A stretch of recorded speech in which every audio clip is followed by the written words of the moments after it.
राम राम भक्तों, आज हम सुनते हैं पौष शुक्ल पक्ष की पावन पुत्रदा एकादशी व्रत की कथा। यह कथा विशेष रूप से उन श्रद्धालुओं के लिए है जो संतान सुख, संतान रक्षा और वंश वृद्धि की कामना करते हैं। तो चलिए प्रारंभ करते हैं कथा। प्राचीन काल की बात है। भद्रावती नाम की एक सुंदर नगरी थी। उस नगरी पर राज करते थे धर्मात्मा और न्यायप्रिय राजा सुकेतुमान। उनकी पत्नी रानी शैव्या गुणवती, पतिव्रता और ईश्वर भक्ति थीं। राजा रानी के पास धन, वैभव और सुख सब कुछ था, परंतु एक दुख उन्हें भीतर ही भीतर खाए जा रहा था। उन्हें कोई संतान नहीं थी। समय बीतता गया, राजा रानी वृद्ध होने लगे और वंश आगे न बढ़ पाने का शोक उन्हें अत्यंत व्यथित करने लगा। एक दिन दोनों वन में ऋषियों के पास पहुंचे और अपने दुख का कारण पूछा।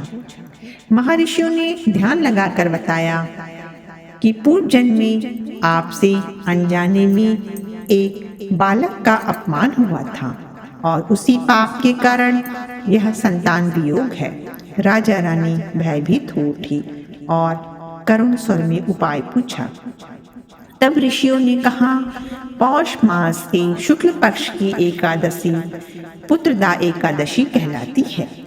इस दिन श्रद्धा और नियम से भगवान श्री हरि विष्णु का व्रत और पूजन करो, प्रभु अवश्य कृपा करेंगे। राजा सुकेतुमान और रानी शैव्या ने पूरे विधि विधान से पुत्रदा एकादशी का व्रत किया। दिन भर उपवास रखा, भगवान विष्णु का ध्यान किया, रात्रि में जागरण किया और द्वादशी के दिन ब्राह्मणों को भोजन कराया। भगवान विष्णु उनकी भक्ति से प्रसन्न हुए।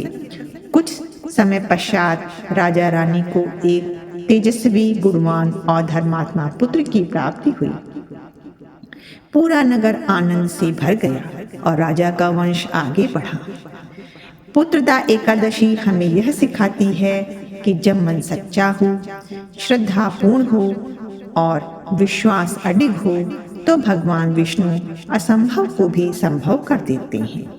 जो श्रद्धालु पुत्रदा एकादशी का व्रत करते हैं उन्हें संतान सुख, संतान की रक्षा और जीवन में शांति प्राप्त होती है।